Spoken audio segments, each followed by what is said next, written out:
देखिए, हम बौद्ध धर्म में महात्मा बुद्ध के जीवन के बारे में, घटनाओं को जान रहे थे और जानते हुए हमने बहुत कुछ जाना था इनके जन्म के बारे में और भी आगे चीज़ भी जाने थे, माता-पिता, वंश के बारे में।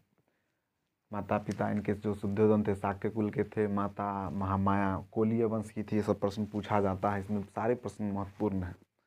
अब हम जानेंगे जब महात्मा बुद्ध जो है अपने साम्राज्य भ्रमण पे गए तो उन्होंने 4 ऐसे लोगों को देखा था, 4 दृश्य को देखा था जिसमें से बूढ़ा व्यक्ति, बीमार व्यक्ति, सब यानी सबको देखे और उसके बाद सन्यासी को देखा था। सन्यासी को देखने के बाद इनके मन में बहुत सारे विचार आए थे, बहुत सारे प्रश्न आए थे। उनका उत्तर पाने के लिए ये जो है गृह त्याग का मन बना लेते हैं।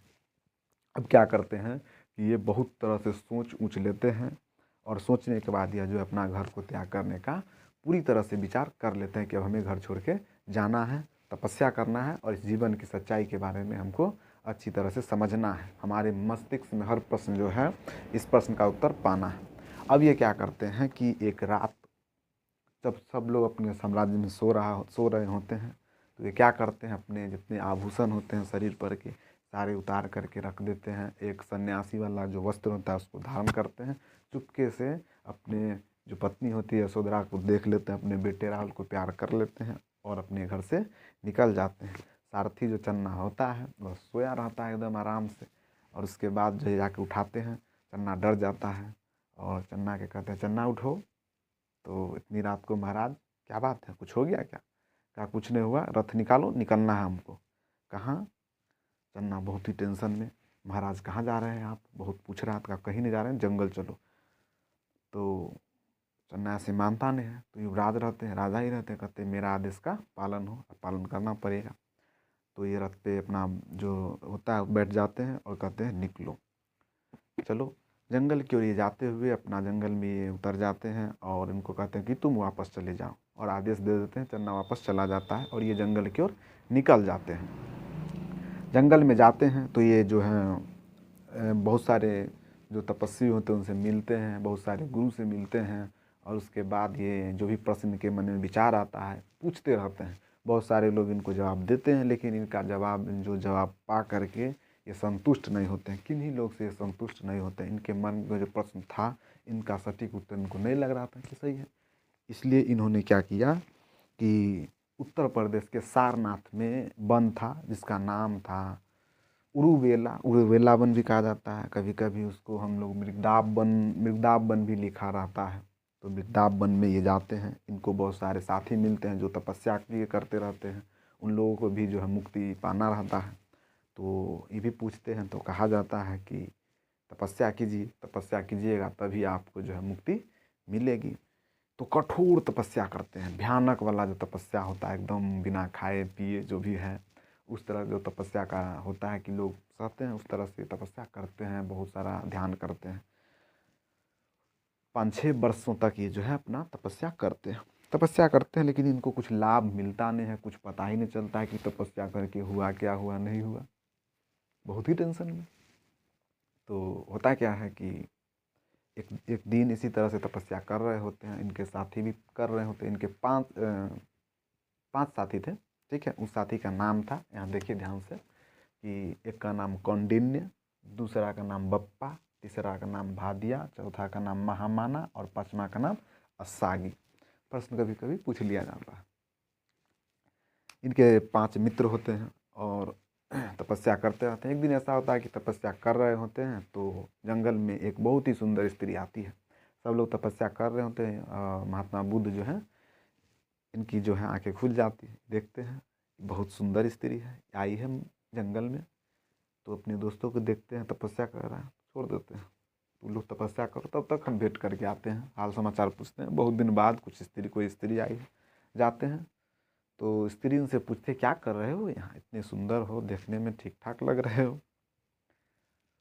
तो यहाँ क्या कर रहे हो जंगल में? तो कहते हैं जंगल में तपस्या कर रहे हैं, मुक्ति चाहिए, बहुत सारे प्रश्न हैं, जीवन का क्या अर्थ है, हम लोग जी क्यों रहे हैं, बहुत सारा माथा खाने लगते हैं, ठीक है। स्त्री कहती है देखो ये सब करने से कुछ नहीं होता है।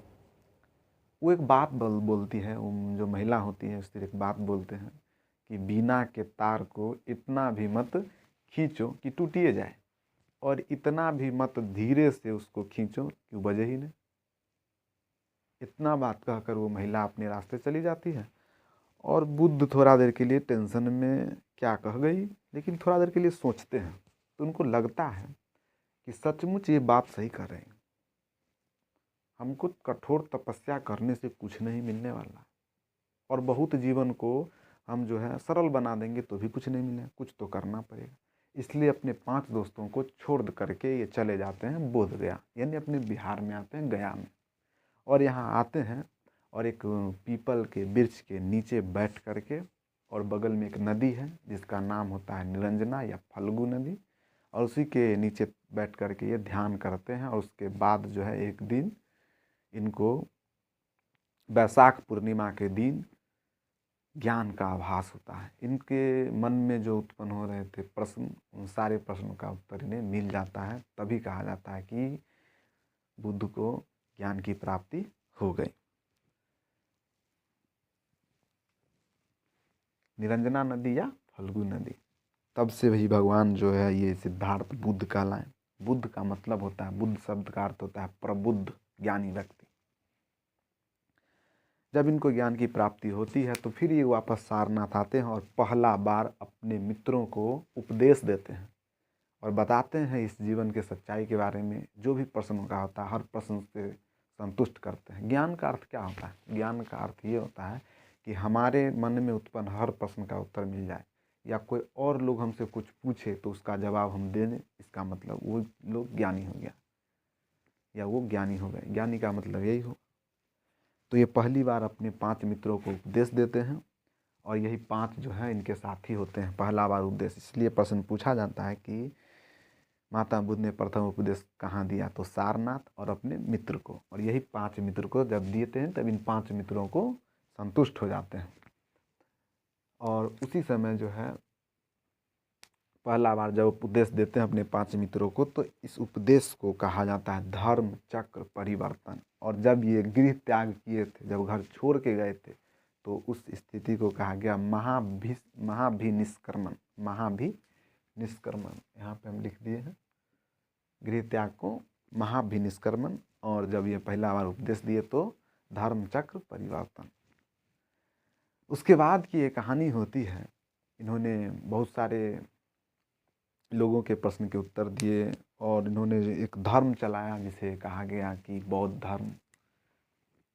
बौद्ध धर्म कहा गया। इन्होंने बहुत सारे नियम बनाए इस धर्म को और बहुत लोगों को ज्ञान दिया पूरी तरह से। और इन्हें जो है बहुत सारे नामों से जाना भी जाता है। कनक मुनि कहा जाता है, शाक्य मुनि भी कहा जाता है, Tathagata Buddha, Tathagata light of Asia, Asia का ज्योतिपुंज, एशिया का प्रकाश इन्हें कहा जाता है। जो ये धर्म चलाए पूरे विश्व में प्रसिद्ध हुआ।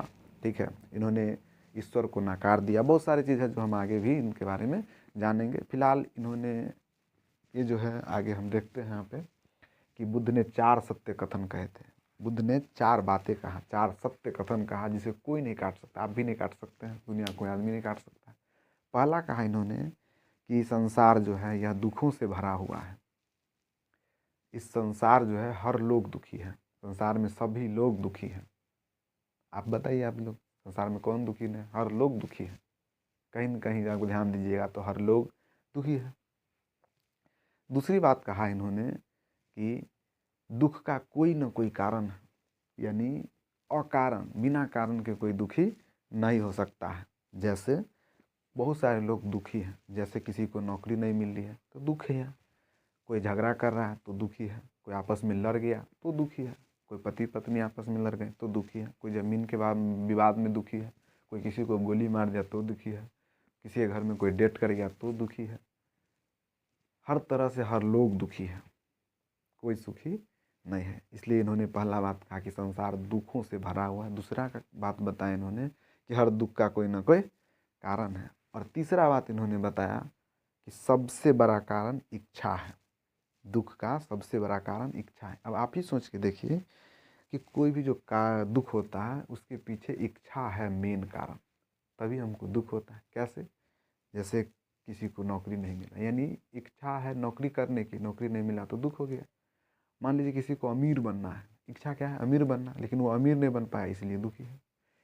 किसी को किसी के माता पिता नहीं है तो दुखी है। क्यों दुखी है? क्योंकि उसका इच्छा है कि हमारे माता पिता रहते तो हम बहुत खुश रहते। कोई इसलिए दुख है, किसी के घर में कोई डेथ कर गया तो उसकी इच्छा है अंदर से कि ये जीवित रहता तो बहुत अच्छी बात है। यानी हर तरह से सबसे मेन कारण है दुख का इच्छा। और अंतिम बात इन्होंने कहा, चौथा बात, कि इच्छा पर नियंत्रण पाया जा सकता है। जिस दिन आप लोग अपनी इच्छाओं पर नियंत्रण कर लेंगे, आपको दुख नहीं होगा। ये 4 सत्य इन्होंने कथन कहे थे।